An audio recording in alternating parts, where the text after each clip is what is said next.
आज दोपहर को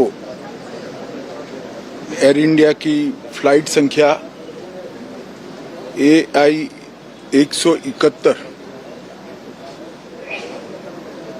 दुर्घटनाग्रस्त हुई और कई पैसेंजर इसके अंदर हताहत होने की संभावनाएं हैं।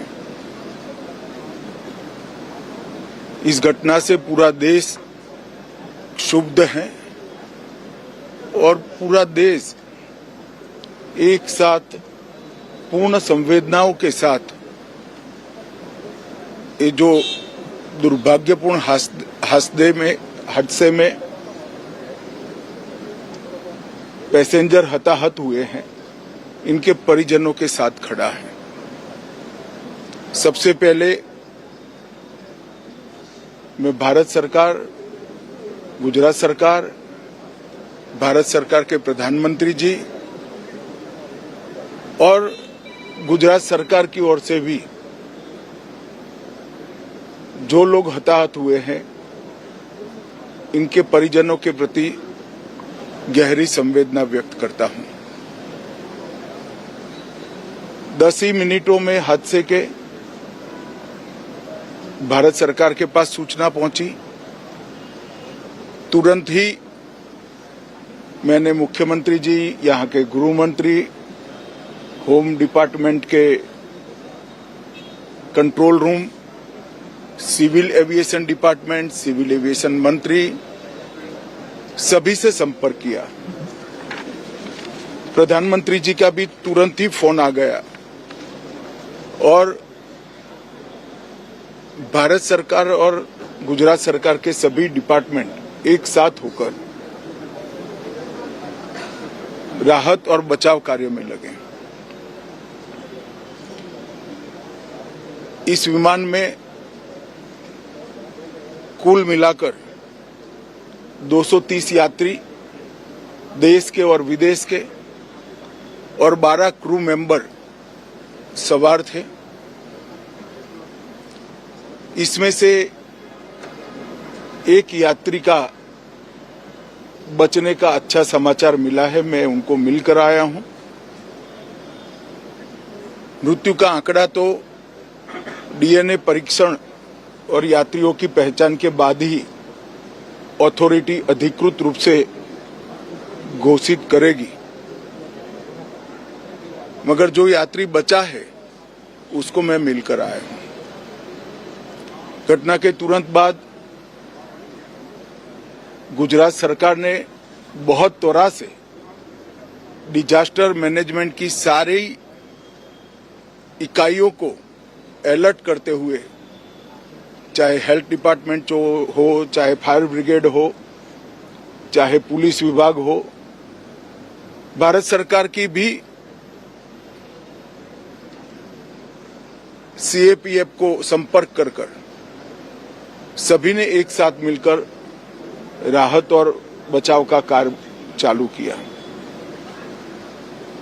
मगर 1.25 लाख लीटर ईंधन विमान के अंदर ही था और लगभग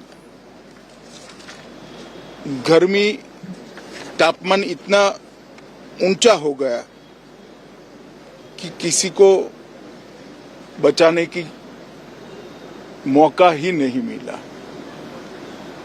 अब मैं घटना स्थान पर भी जाकर आया हूं। सारे यात्रियों के मृतदेह को बाहर निकालने का काम लगभग समाप्त हो चुका है।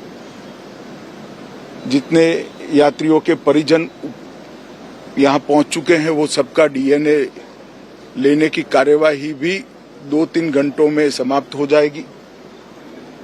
विदेश में जिनके परिजन हैं, उनको सूचना देने की कार्यवाही समाप्त हो चुकी है और जैसे ही पहुंचते हैं उनके भी DNA सैंपल लिए जाएंगे और मृतदेहों की पहचान के लिए जितने मृतदेह मिले हैं, इनके भी DNA सैंपल लेने की कार्यवाही समाप्त हो चुकी है। गुजरात में ही लगभग 1000 के आसपास DNA टेस्ट करने पड़ेंगे। ये सभी टेस्ट करने की क्षमता गुजरात में विकसित है तो डीएनए टेस्टिंग के लिए कहीं गुजरात के बाहर जाने की जरूरत नहीं पड़ेगी। गुजरात की एफएसएल और नेशनल फॉरेंसिक साइंस यूनिवर्सिटी दोनों मिलकर कम से कम समय में डीएनए का परीक्षण पूरा करने के बाद परिवारजनों को अपना मृतदेह परिजन का मृतदेह सौंपने का काम करेंगे। उनके रहने की सुविधा, उनकी सांत्वना की सुविधा, जिनको मेडिकल प्रॉब्लम ट्रॉमा के कारण हुए इनकी मेडिकल की सुविधा, ये सारी व्यवस्था बहुत सुचारू रूप से हो चुकी है। अभी रिव्यू मीटिंग में सारी व्यवस्थाओं को हम सब मंत्रियों ने साथ में मिलकर देखा है। एविएशन डिपार्टमेंट ने अपनी जांच शुरू कर दी है और जांच तेजी से आगे बढ़े इसके लिए भी एविएशन मंत्री जी ने सूचनाएं दी है। मैं फिर से एक बार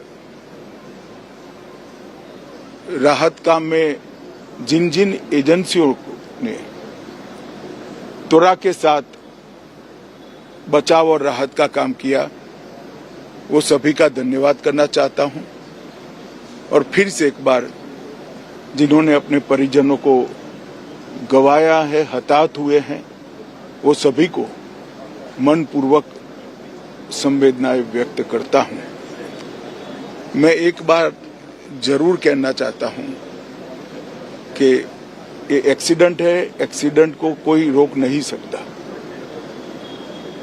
परंतु 365 दिन 24 घंटा इस तरह की घटना के लिए प्रशासन का जो अलर्टनेस है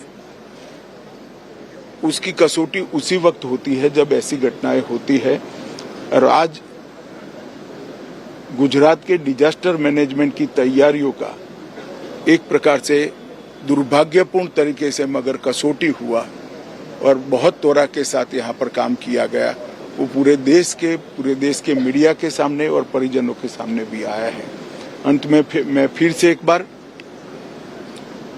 सम्माननीय प्रधानमंत्री नरेंद्र मोदी जी की ओर से, भारत सरकार और गुजरात सरकार की ओर से सभी हताहत लोगों के परिजनों के प्रति गहरी संवेदना व्यक्त करता हूं।